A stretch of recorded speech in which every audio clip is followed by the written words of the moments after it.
This podcast is brought to you by brwdigital.com, a video production company based in Santa Fe, servicing the needs of businesses and content creators worldwide. brwdigital.com. Hey gang, welcome to Breaking Indie. In this episode, we talk about why you shouldn't stay out all night at the after parties when you have to work the next morning. We will talk with the director Jonah Zimmerberg-Helms about his short film, Stolen Tundra. We will also touch on his work as a puppeteer and a horse who's won an Academy Award, as well as Making Things Dirty, and the mental roadblocks that keep us from following our dreams.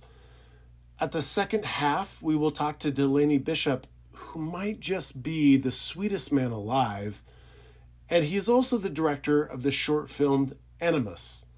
We will discuss his collaboration with Siri Tanankin of System of a Down and the famously doe-eyed Westworld actress Angela Serafan.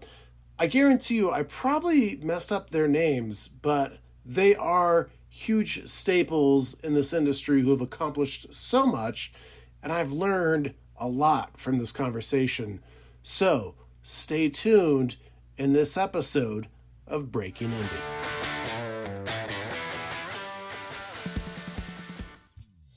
Hey guys, welcome back to the Breaking Indie studio. I'm Brenden, this is Cole. I believe this is on day 2 or 3 of the film festival, so we're a little sleepier, a little more worn down. A little more hungover. But no, this interview is with an absolute awesome dude. He's a friend of mine who I actually met at the Santa Fe Film Festival many years ago. I think a decade before. Like a decade before this. And it was fun because we actually got paired up. Our 2 short films are kind of along the same vibes. And so this was like such a fun opportunity to just reconnect with Jonah and then be able to bring him onto the show. And man, he's got such amazing stories. Crazy things stories. that I had no idea about. On some huge films. I mean, Yeah, so Jonah Zimmerberg-Helms, he's a puppeteer and just puppeteer, director, brilliant mind, very sweet, charismatic guy. And some of the stuff that we're about to hear is just awesome, super cool. Yeah. So come check it out. It's a program for filmmakers, by filmmakers. It's the Breaking Indie podcast. All right. Good morning, everybody. Here we are. Right. Whew. Keep that in there. Let's do it. All right, you ready?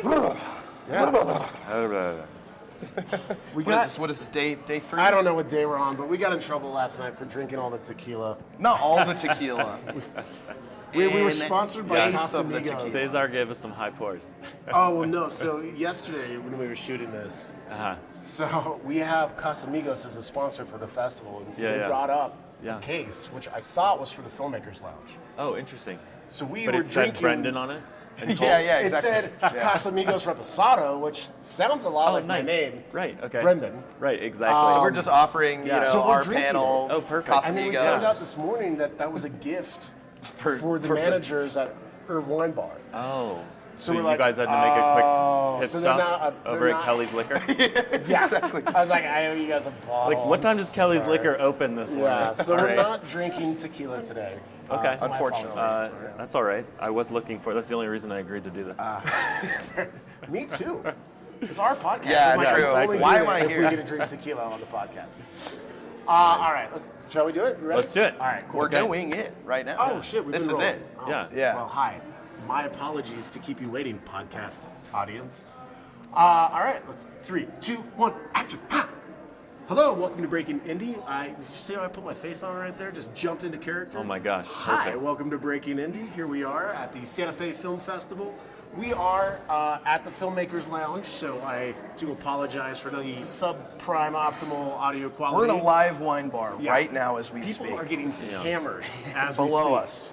And I don't really want to waste your time because we have a really fantastic guest with us today. He's a good friend of mine. He's got another film partnered with ours, actually.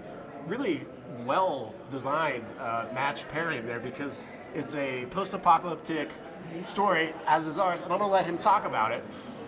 But, of course, as always, I'm Brenden. This is Cole. I'm Cole. I can say my This- name. You can say it. I'm Cole. I'm Brenden. That's Jonah. This is Jonah. Hi, you guys. Thanks you guys so much for having Yeah, me. thank you for being here, man. Awesome to be here. Thank you. So first, of course, we're here at the festival. Talk to us a little bit about your project. Well, we brought over a short film, a very wild short film called Stolen Tundra. And it's a post-apocalyptic creature film. That's a mouthful. And it's about a Yeti protecting the last chunk of ice left on Earth after all the ice is melted. So it's a global warming story. As is ours. Yeah. It's all about the lack of water. So, Exactly. That was the first place we connected, actually. Water and ice. We were like, all right, we got to hang out this whole exactly. festival. You got the ice, we got the water. Yeah, exactly. Yeah. That's awesome. And then where did you guys end up shooting this?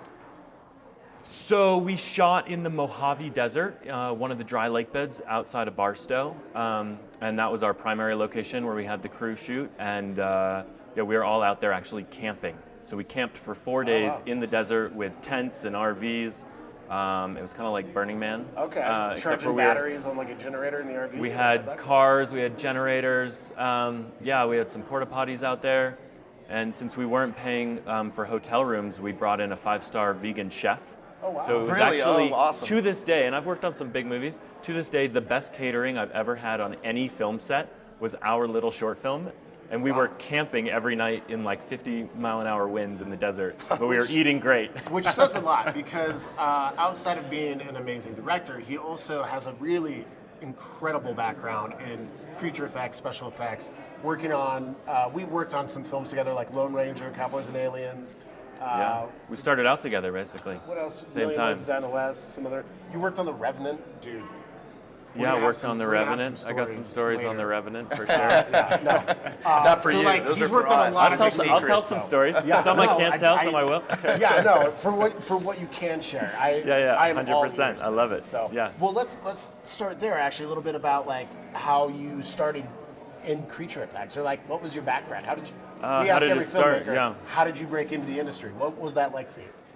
How did I break into the industry? So I did go to film school, so that was kind of the start. But actually, the way I broke into the industry was that I was in a high school acting class, and we made this play that I ended up writing and directing. And the teacher came to me afterwards, and one of the students, and her parents were documentary filmmakers, and they said, "Hey Jonah, we love this play so much. Do you guys want to make a movie?"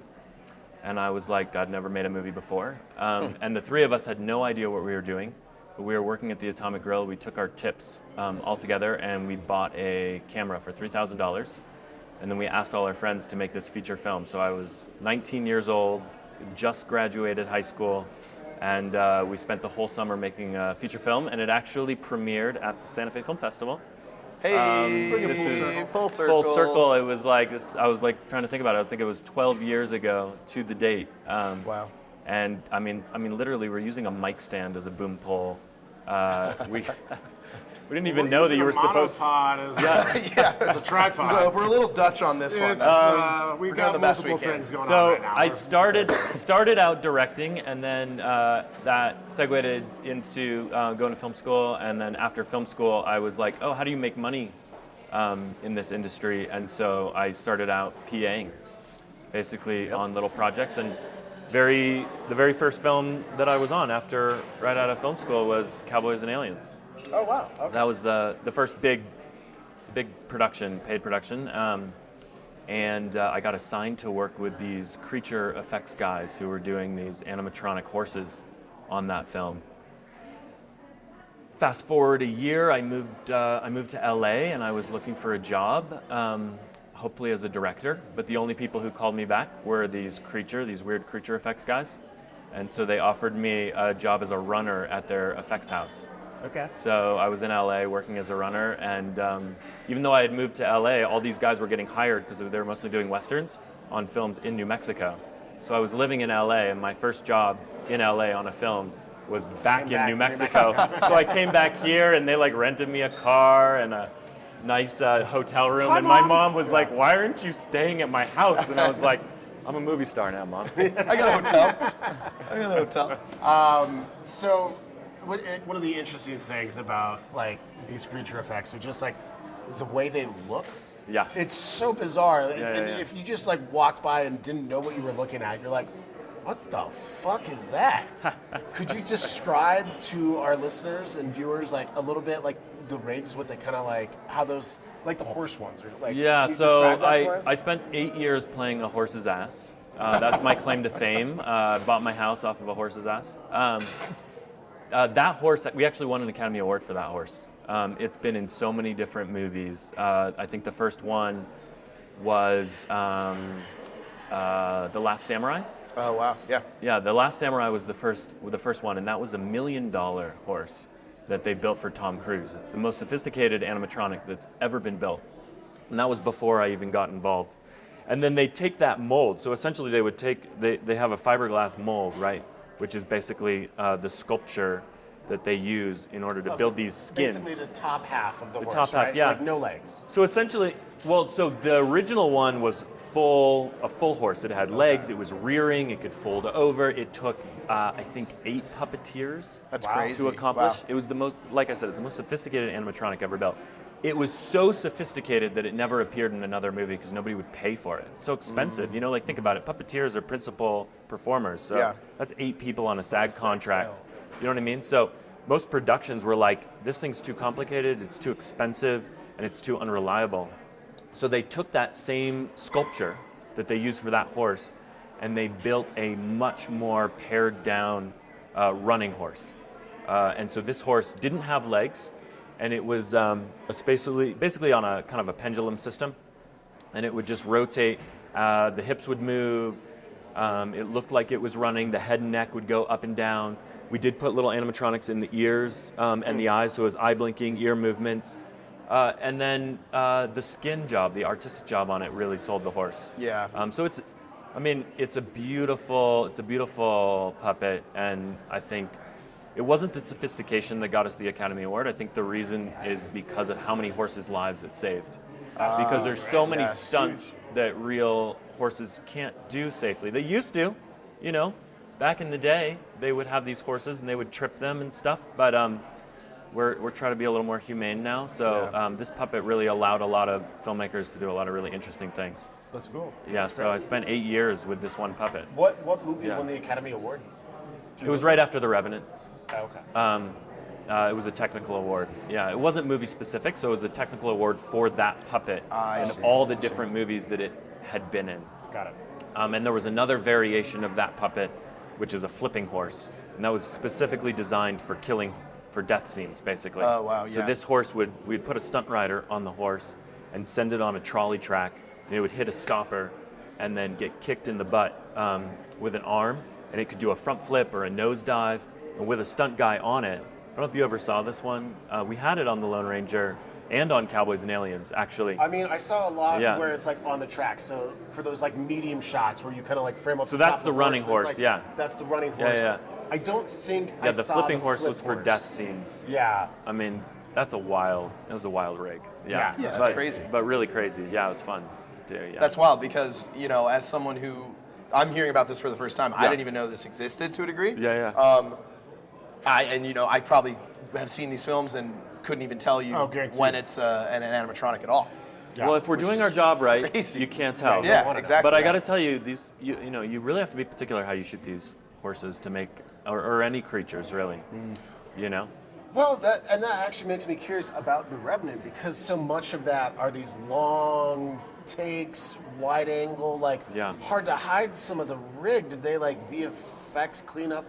I gotta some- do you say, know, it how was. did that work in a particular shooting style like that, where it's not just cool, we'll do a medium and Yeah. then like you won't see it. Like how did that kind of work with some of that? The Revenant was, I think, a different approach than every other film. We usually would go in and we would bring the puppet in and have a conversation with the DP and the director right away and say, these are the angles that this thing looks the best in.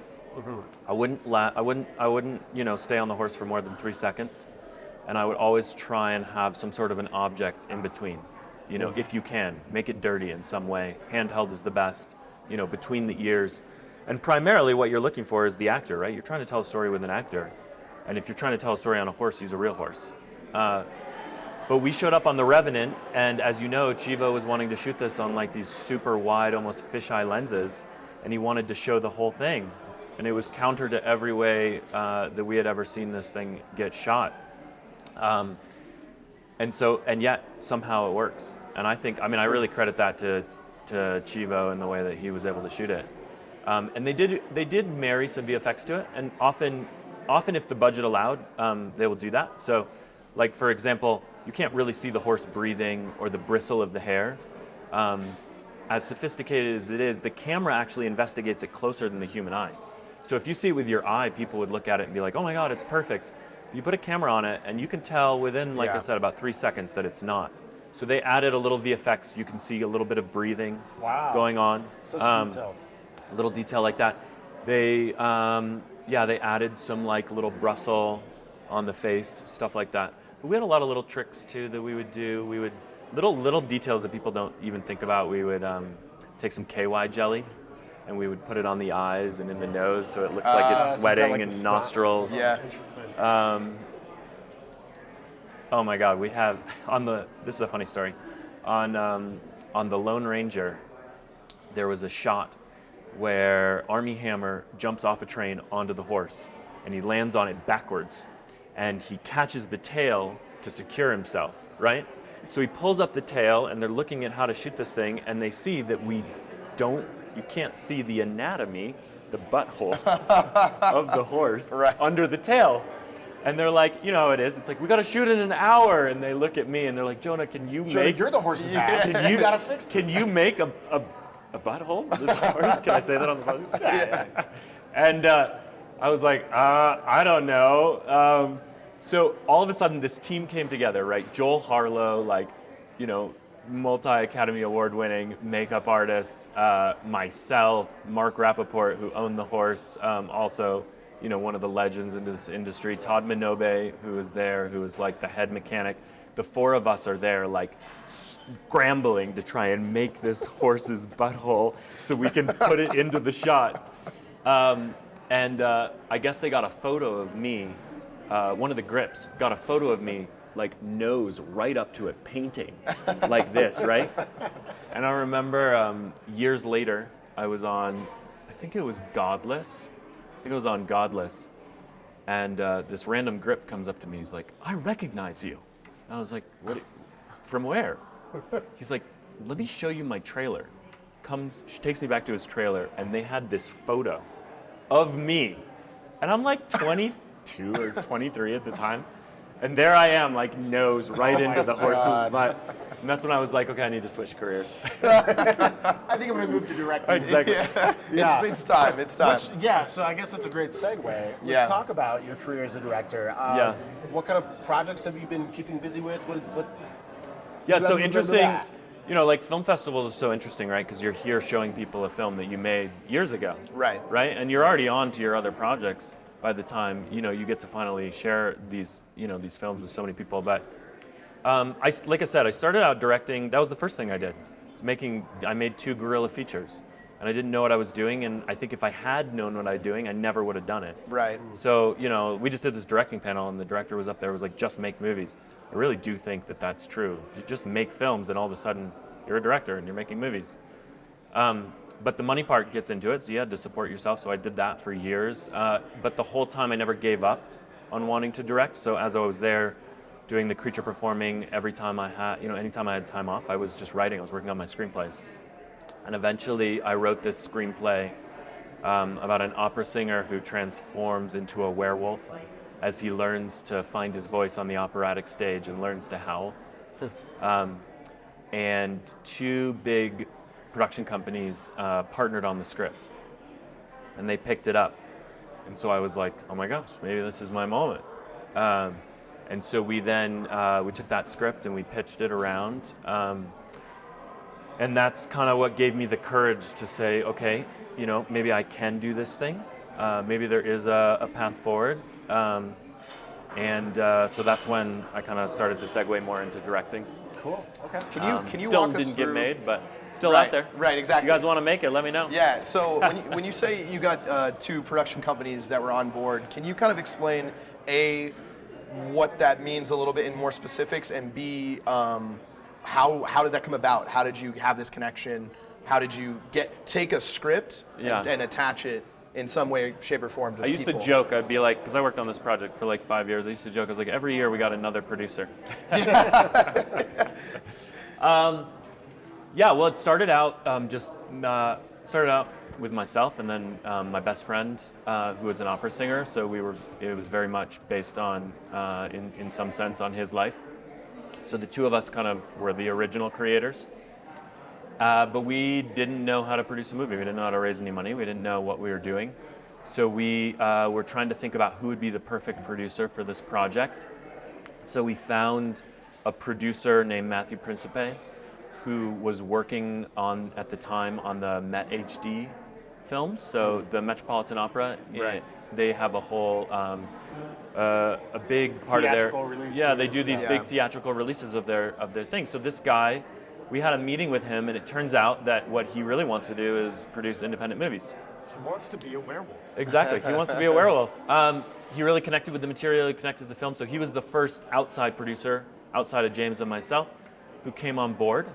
And so then we were trying to figure out what was our plan, and we went through multiple different avenues of how we were going to try and get this film financed and how we were going to get it made. And eventually he was on the PGA. He was on a panel for the PGA, I think, with another Are we producer. talking about producers or golfing? Because I Right, get confused. Producers Guild of America. I think he was on like the equity and inclusion panel for the PGA, and he met another producer there, and she was looking for a slate of horror films. And so he gave her our film. Autumn Bailey was her name, or is her name. And so she really connected with the material in the film, and then she had another producer that she brought on board, and they had a company, the Walper Org, which I think was on the Universal lot.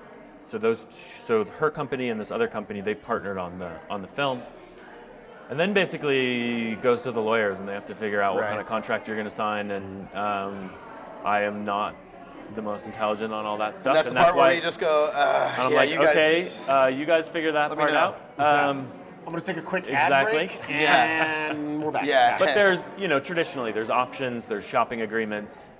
So we signed a 1-year exclusive agreement with them for a year, and then at that point, as a director, it's it's a little out of your hands. Yeah.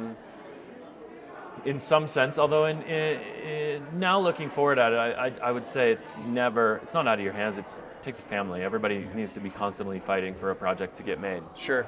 Sure. Unfortunately, our film did not get. They were trying to go a little more of a studio route, so they were trying to take it to different distributors first and get a distributor attached before we brought in financing. So, it didn't get made, but it taught me a lot. Yeah. It really taught me, and more than anything, it gave me the courage to say, "Oh, you can do this." Because how do you give yourself permission, right? You have these dreams, you have these fantasies of what you want to do, and ultimately, it feels like there's so many roadblocks. Yeah. And so at one point, it's really the roadblocks it's internal, right? Yeah. And so for me, it gave me permission to say, "Oh, I can do this." Yeah. There's some mysticism almost about it sometimes. Like, Yeah. especially in the early on, you're like, how the hell? I mean, I know people do this, and I have this great idea and like all these things. I'm like, Yeah. so now what? I You don't. have to be a little can't insane. even. Yeah. Like, what's happening here? We're just all the way insane. All the way. But so insane. yeah, let's now segue into the film that we saw that was partnered with us, Stolen Tundra. So what's really great about this film is clearly you took this, monster makeup, VFX, animatronic background stuff. I mean, I know it's not an animatronic, but that is really the centerpiece of the film. And I have to say, so we were speaking before I saw it, and you were talking about, we cut the eyes out, and we just wanted it to be, we didn't need to fuss about how the super realism of it. We wanted it to just be what it is. But I have to say, I believed fully that this creature was real, that it had a whole life prior to the beginning of the film. So, and I think that's where it really succeeds. And so talk to me a little bit about how do you bring something like that to life, like as a director, but also just like as actually making it. Yeah. So that we Yeah, I believe mean, it. how we chose to come up with the creature design was really, it's a process. Yeah. And I can't say that it landed where it started in any ways. Like, the first vision I had for this film was I was working on the Revenant, and we had been working on this bear thing, and one of the things that we were struggling with on the Revenant is we needed snow to finish our movie. And we're up in Banff, right, north of Calgary, and we didn't have any snow. And it was a global warming issue. And we were all stressed about it the whole time we were up there. And I was having my own global warming anxiety, as I think many people are. And so this image just came to me of like a snow creature, like a Yeti, just holding this piece of ice after all the ice had melted. And that was like the first thing that was just this thought in my mind. And when I thought about it, it looked more like a Yeti. In at least what we see in folklore. So it had a little bit more of a monkey face in that sense to it. I can say my first concept art was a little more directed in that way. But then coming from this creature world, I know how much it costs to do good special effects. And I really dislike poor effects that don't have the right resources to do great quality, because I think what ends up happening then is that the audience is judging your effects the entire time. Right. And if they're judging your effects on a film, they're not invested in the story. It's not emotional. Exactly. Right? Exactly. So the question for me was like, how with a limited budget, how do I make something that the audience can form a relationship with right away and say, I'm on board? And honestly, the movie that inspired me the most was A Ghost Story. I don't know if you guys saw that film. It's basically just it's a film about a ghost, and they basically just take a white sheet and cut the eyes out. And it's Casey Affleck who's playing the ghost in it. Wait, really? Yeah, it's an amazing film. It's an incredible film. All right, we gotta watch this now. Anyways, in the Basically, first. it looks like E.T. at Halloween. Yeah, it's basically like the first, it's the first Halloween costume. But you look at this, within the first minute of this film, you have this moment as a viewer where you're watching it and you're like, oh, that's kind of silly. But as soon as you realize what it is, you make that connection. You form a connection with it, and you're like, I'm okay with that, because they're not trying to make something that they're not succeeding at. You know what I mean? Right. They're succeeding at making something very simple. Right. So I think in terms of us trying to figure out the design of this costume, first off, hire brilliant people. The two costume designers who made this thing are at the top of their game. Yeah, And and you guys won an incredible award today for best costume design. Actually, we both won awards today. Actually, You guys won. Yeah. You guys won best costume design. Yeah. And we got best New Mexico short. Congratulations. So high fives. High fives. Yeah. But yeah, no, absolutely. Hiring the best people. Hire great people, yeah, right. trust them, and then like I said, don't try and make something more sophisticated than you have the capacity to make. And also just I really believe in dirt when it comes to practical effects. I think it's the best form of makeup, right? I can't stand. I've worked on so many westerns. We have both, Yeah. right? You show up on some of them and you're like, this is a beautiful western town, and it looks like it's straight from Home Depot. Right. You know what I mean? That's what bothers me about the You newer know? Star Wars. Is Yeah. they're all so clean. It's so When clean. you look at Yeah. the originals, Right? like the Millennium Falcon's a Yeah. piece of shit. Yeah. No. Yeah. Like everything's dirty and broken Right. down, and the new ones, because it's all VFX, they're like nice and polished and all the shit. And I was And like, they're no, so- like, give me the dust, give me the dirt, give me There's the so gritty. there's so many designers out there who make incredible work, right?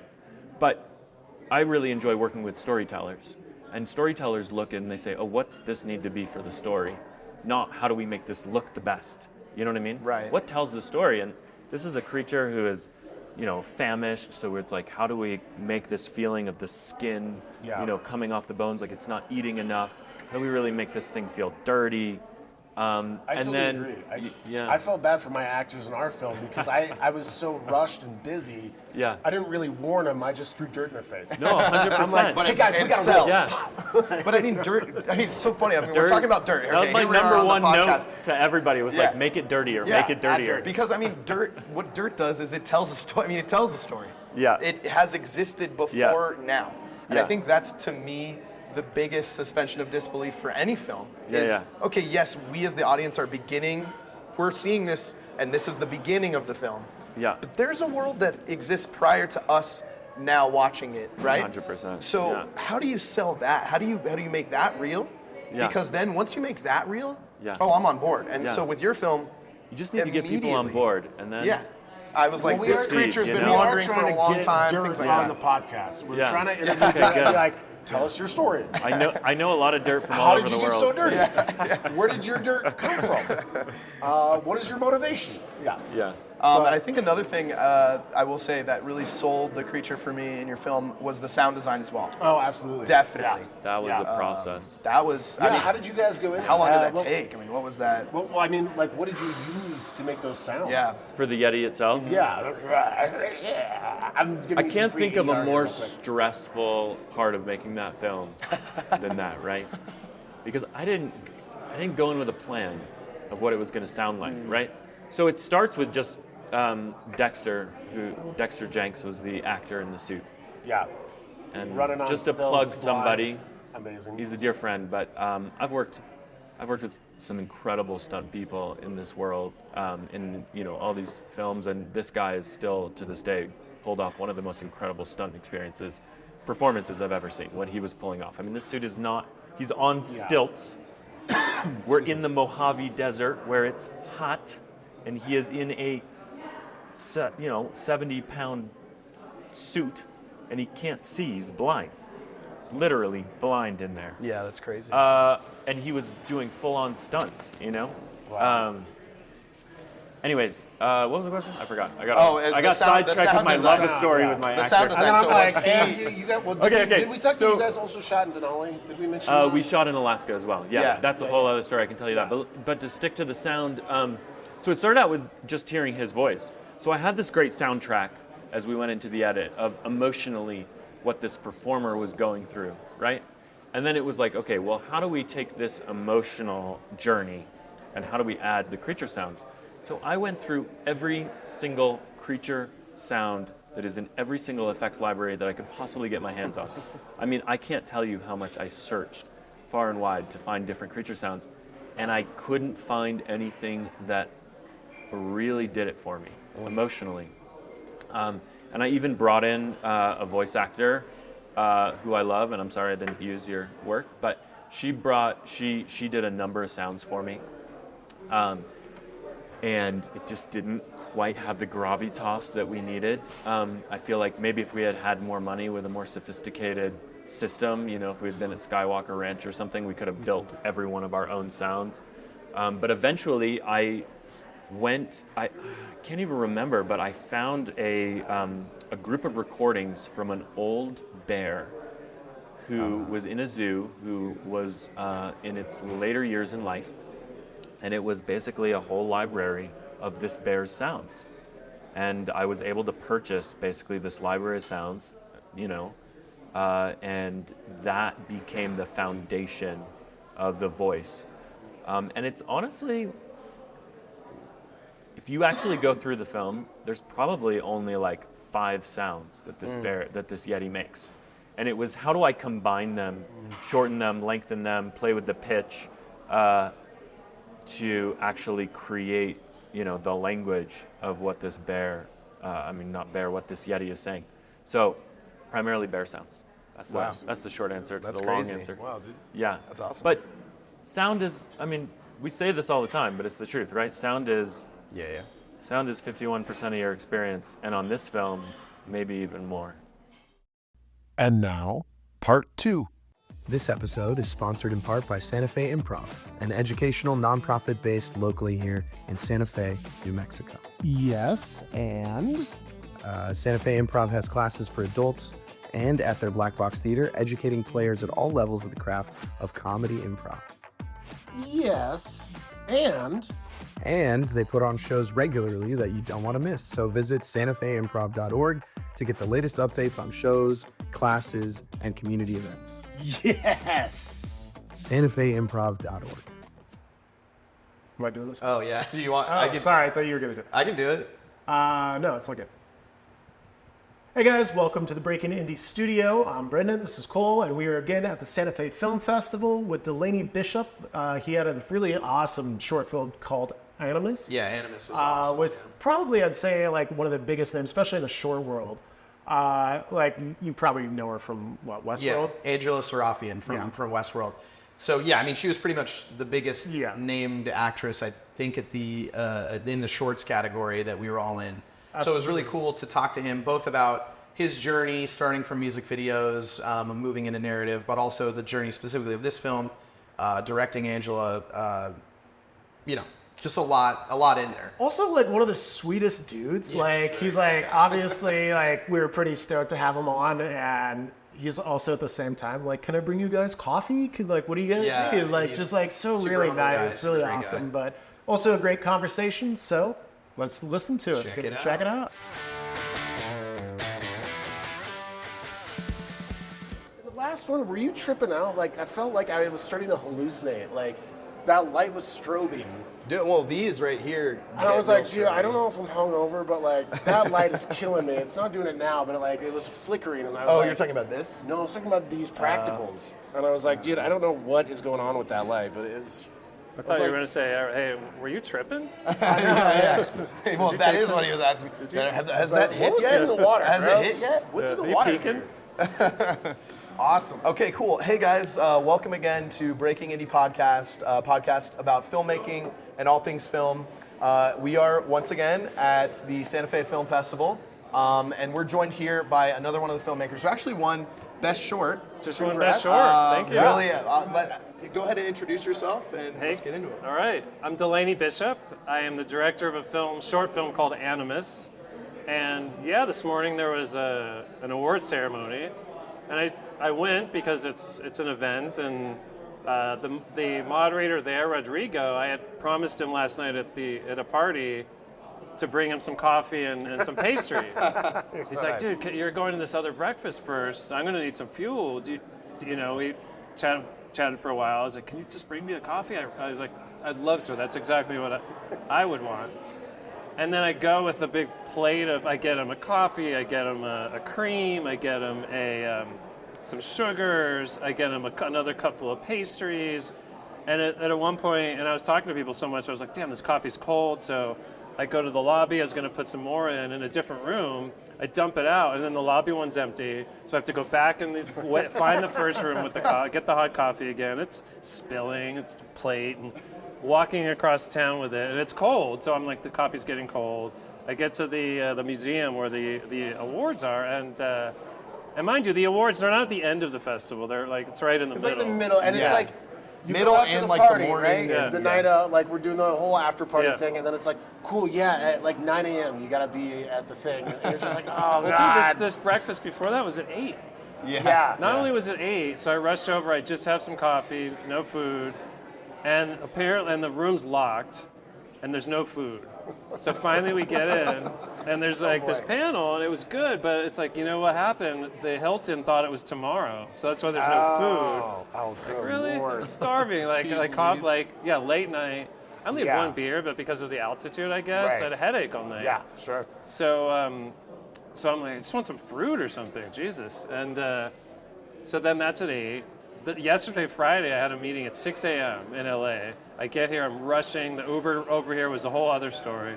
And then from Albuquerque to Santa Fe, rushed. It's been nonstop. Rushing to my screening, stay up, go to that after party, get up at 7 to come to this 8 o'clock thing. All right, then I'm carrying the plate. It's getting cold. Finally, get in line, and the woman is like, you can't bring anything in here. No coffee, nothing. After all that, dump it all in this garbage. Oh my goodness. Oh man. But then you go in, and then I was shocked to learn that the film won Best Short, because usually a lot of festivals, they will inform you. They'll be a week before. They'll be like, you're going to win an award. You should be there. Like, get over here. Or they'll be like, you really should come. Yeah, I got that text. Yeah. I got that text at 8 a.m. And we were up real late and got an 8 a.m. text like, why aren't you at the breakfast? And I was like, because I'm Why aren't you sleeping. at the breakfast? She's Yeah. like, well, you need to be here like now. I Okay. was like, oh, got it. right. Okay, like I understand.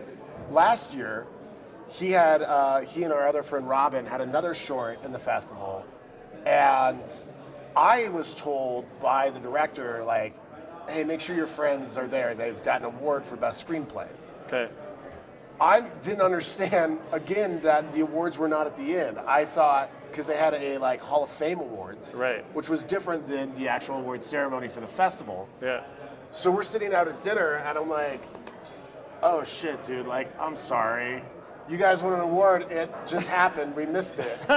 So I just got a He's like, text. yeah, We're here at this restaurant. Yeah. So, well, at least you were there. Really glad Yeah, you I were was there, and it was fun. And Joyce DeWitt. I mean, come on. Like I said, on stage, I was like, look, we used to watch. I didn't say Three's Company. She's been hearing this for 30 fucking years now. But it's like I've seen every episode of Three's Company, and of course now I'm thinking, I should have told Matthew Modine that the actress in my film, one of the actresses, they've showed some Matthew Modine posters and pictures. There was a poster for a film he was in with the actress Nancy Travis in Animus. Yeah. I should have said that. I was like, Matthew, you're with this actress that's in my film. And when a girlfriend once was like, you remind me of this guy in this film called Birdie. And it was Matthew Modine. And I saw it, and it's like a dude that's just by himself on rooftops squatting for most of the movie. I'm like, thank you? I get Philip Seymour Hoffman a lot now. Oh, you do? It's the Oh, my hair. God. It's new. Oh, you know the Yeah, younger I hope so. I was like the post-mortem the- Philip Seymour Hoffman? Oh, Or- geez. The guy from Licorice Pizza. Yeah. He's going to be in the SNL Right, movie, right, I right, guess, right. too. Oh yeah, that's right. Yeah, well, speaking about your film, Yeah. obviously one of the first things that stands out is your cast. You Yeah. have an all-star cast, like, fantastic. What was that process like for you, or how did you kind of go about casting? Well, sorry, I just got Invisalign. I don't know if you guys have ever had that. I've had that, yeah. And I'm, like, There's the slurring. learning curve Mom, where you no, kind no. of talk like this. And I know it's hard because, again, we're at the Filmmakers Lounge. People are partying around Yeah. us. So the audio, we're kind of talking over a crowd. So And this is on top apologize of for that. So, but we'll lisp our way through it. It sounds fine. I haven't noticed at all. So the writer is a close friend, and one night we have another project, a feature that we've been talking about, and so we met up with a guy named Harag Yadalian, who Ron the writer knew, and we had beers, and we talked a little bit about our other project, and then there was some kind of opportunity with Fangoria, and Harag said, look, they want 10 shorts, and they're going to develop a few of them into longer projects. So Ron wrote this.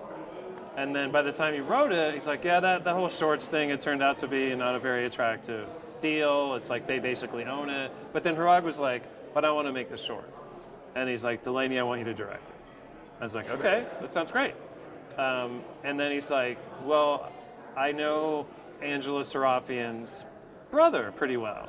So he approached Carbis, Angela's brother, and said, hey, do you think Angela would be interested in this? And eventually he showed it to her, eventually she read it, and eventually she said yes. I was like, we're going to need to find the budget for this film, so we found the budget. And Ron had worked with Nancy Travis a long time ago on some TV stuff. So we called her, and she did it. And Harag also knew Serge Tankian. And Serge Tankian, the composer, is a kind of a megastar. I mean, Yeah, he's we like- noticed that in the credits immediately. We're like, oh, shit. Yeah, the two actors are famous and they're incredible, and they're great people. But Serge is really, maybe not so much in the film world, but in No, yeah, he's media and music. It's like, whoa, okay. Yeah. This is, and he's kind of he's scoring a lot more now, and he's his obviously his solo stuff is much different from his System of a Down material, and he's also the nicest guy. We went to his house. I've heard that actually. Yeah. Yeah, this just beautiful house that's up in Calabasas in the hills, and Harag and I did a favor for him. We did a music video for him like a month out, or maybe it was before we shot Animus. Real simple, just like nuts and bolts, like camera, no lights. My DP friend Rich shot it, and so it's been a fun journey. That's then, awesome. Then the film premiered at Dances with Films last June. Oh, nice, yeah. That was a great festival. I love that festival, yeah. Yeah, Holly Shorts, which was great too. It was funny because it was like in the same theater a month later. But it's it's at the Chinese and it's in the big. Right, Yeah, right. Not not the old Chinese theater, Yeah, but like the Sixplex, and the big one in the We've been to Holly Sixplex. Shorts Festival. Yeah. The big one in the Sixplex is almost 1,000 seats, so Yeah, it's huge. beautiful seeing your film there. Yeah, I bet. And then it's played at Days of the Dead Fest, which is in Chicago and Atlanta. Okay. So I went to it's weird. They split it up. So I went to the Chicago portion, and it's tied to this like monster convention. So there's like freaks everywhere and monster fun. stuff, which Ron, the writer, is a huge fan of. Like he and these other guys all go to Monster Palooza in LA, and they fly in for it, and it's like a monster convention. Yeah. And they get a hotel room and they watch horror movies all night. And so this Days of the Dead is similar, but I go and show the film, and then the one in Atlanta I didn't go to, but that's where the award ceremony was. And we got a bunch of nominations, and we got Best Short. I was like, hell yeah. Sweet. Yeah, that's awesome. Yeah. So, I mean, talk to us more as well, I mean, about, because again, we're the Breaking Indie podcast, so we're always talking to people. I mean, the term, breaking in has so many different meanings. What does that even mean? But really what we're asking and what we're curious about when we interview anyone is talk to us about your journey as a filmmaker, from the very beginning. Why'd you get into it? What, brought you to be on this crazy journey in this industry? And then kind of some of the steps along the way that really, got you going. All right. Well, I was born at a very early age. Do you want me to go to We're going to go way back now. Yeah. It's like, I was an actor in the womb. I can show you the Sonic, what are those? Yeah, it doesn't matter. I lost the joke. My dad was going to USC Film School when I was like 3 years old. And we were born in Chicago. We drove out to LA so he could do a graduate year at USC. And he did an animation, and it won an Oscar. Oh, wow. Yeah, and my voice is in it. All these kids are in it. It's called like Sick and Twisted Mother Goose. And I don't know if you know the Sick and Twisted film festivals. It's like Mike and Ike's like Sick and Twisted. It's like sick animations that are like R-rated. Yeah, and no, I'm not X-rated. familiar, but that sounds pretty So fun. his film shows at those, and then so I remember making my first little Super 8 film with him when I was little, like 8 years old, in the Hollywood Hills, like Bronson Canyon.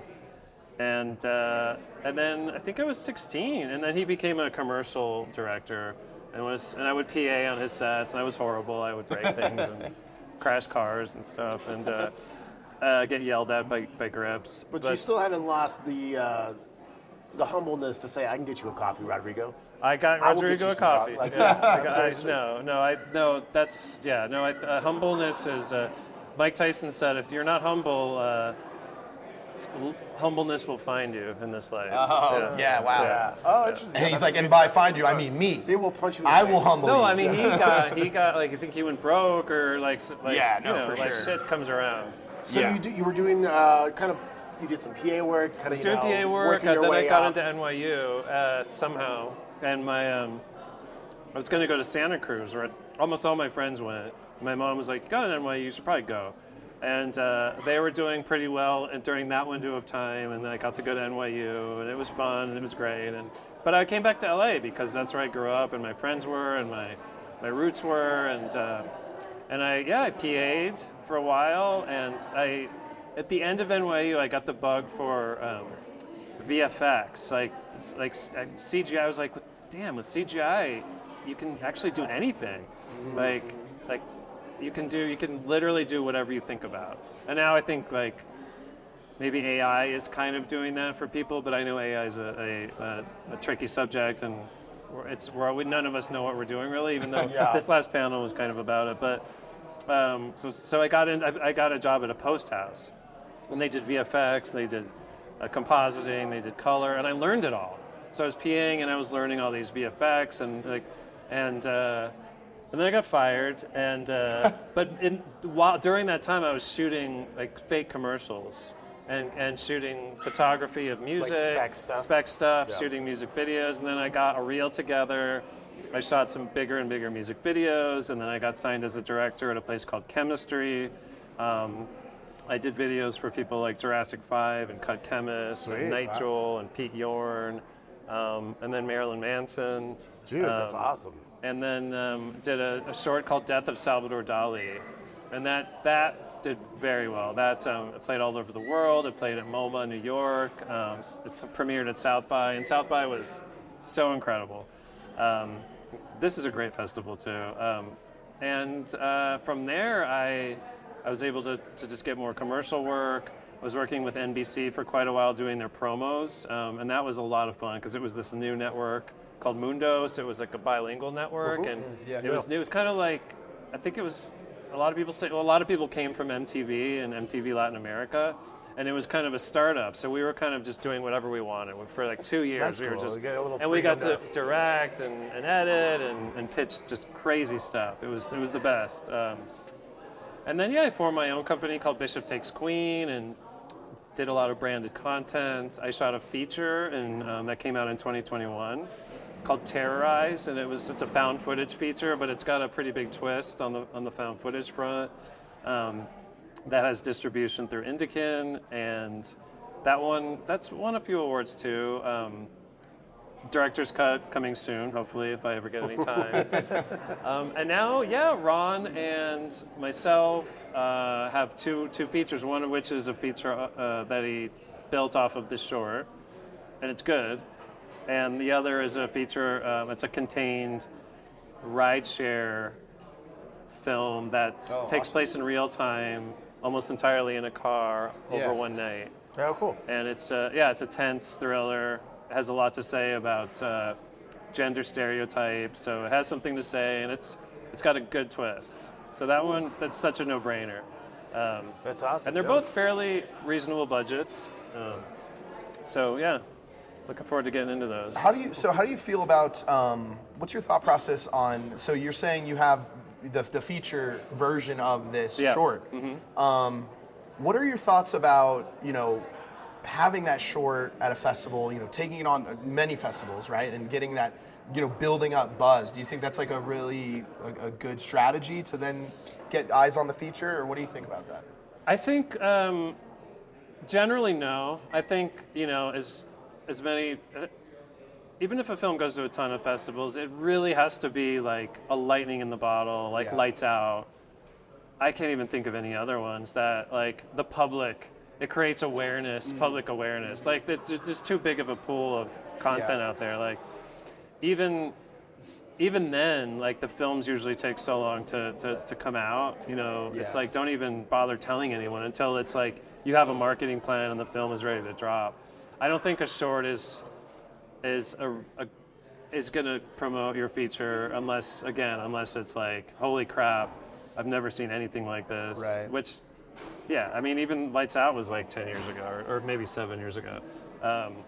So no, I think once the film is made, though, it's nice to be like, oh, there was a short, and there would be a few people who would be like, oh, I saw the short, and talk about it, but I'm not sure it would really like push anything. Sure. Through. So what brought you to make this short then? What's really coming through that really?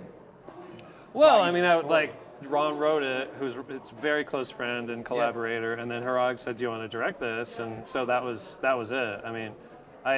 My feature was, again, it was found footage, so it was a lot of like shaky camera. It was a lot of like cutting to a YouTube podcaster, cutting to this kind of thing. But then I wanted to go back to something like my Death of Salvador Dali short, which was much more cinematic. Sure. Quote. It was like you've got cameras gliding very smoothly. You've got much more. Probably the biggest influence on Animus was like Fincher. So it's very composed. It's storyboarded. The opposite of the feature I did. Yeah. And are you guys? Does it already have financing for the feature? No. The talks have accelerated even in the last few weeks. After the strikes, I think people were still trying to figure out what the hell they were doing and figuring out the running order.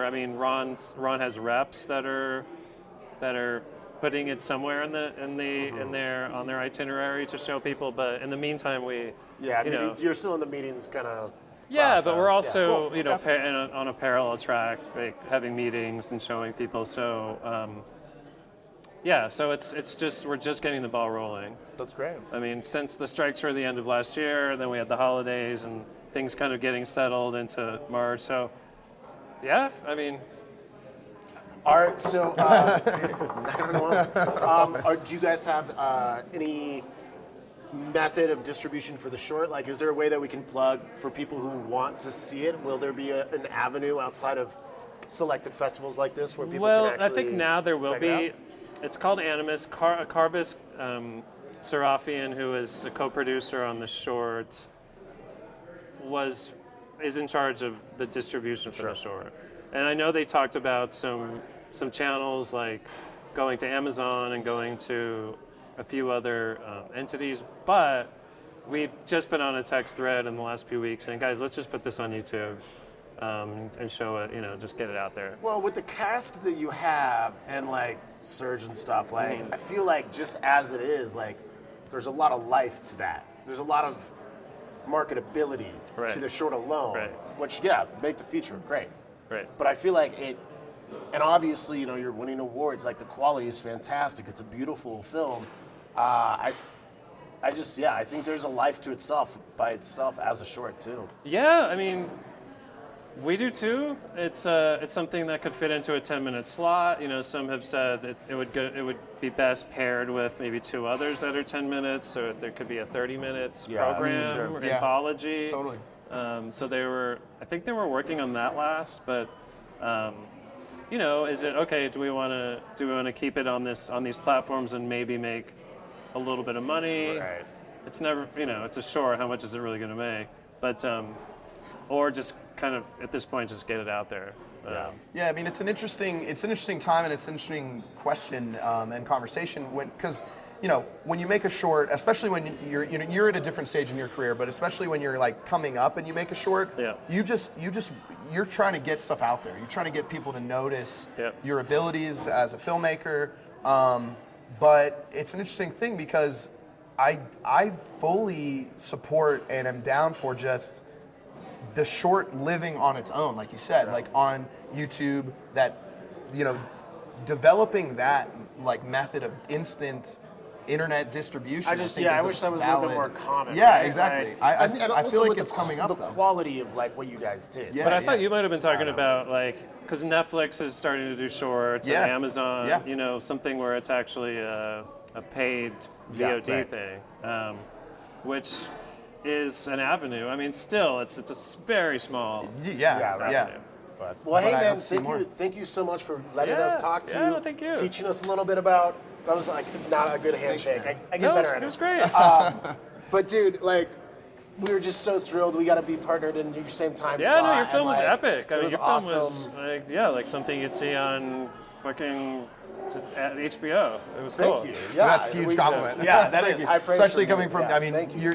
we loved your short so much too. Yeah. I mean, and it's great that it started it off. Honestly, It really sets the tone for that It block. kind of also like it sets a bar. It really That's is what like, I mean. Yeah. And you're like, oh shit, okay.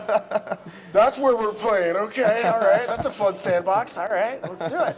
Yeah, no. Sometimes it's like, oh shit, like how's my film gonna look next to these? But it's the best is to be among like good films. Absolutely. Like that's so much more satisfying than when you're programmed next to a bunch of Because then you got to sit through and watch it every time. Yeah, that's the actually last piece of advice to filmmakers. Make good projects, because you're going to have to watch it like a million times. Oh yeah. So for your own sanity, try to put your best foot forward. Totally. But hey guys, thank you again. Another awesome episode here at the Santa Fe Film Festival of Breaking Indie. Please like, subscribe, all those things, blah, blah, blah. You always have to hear from us, but you know what to do. And you can find us on all the places that you find podcasts, and also YouTube. I don't really watch a lot of podcasts on YouTube. Well, But we do now. there's quite a few on there. And another one coming your way. All right, well, we'll see you around. All right, later, guys. And cut it.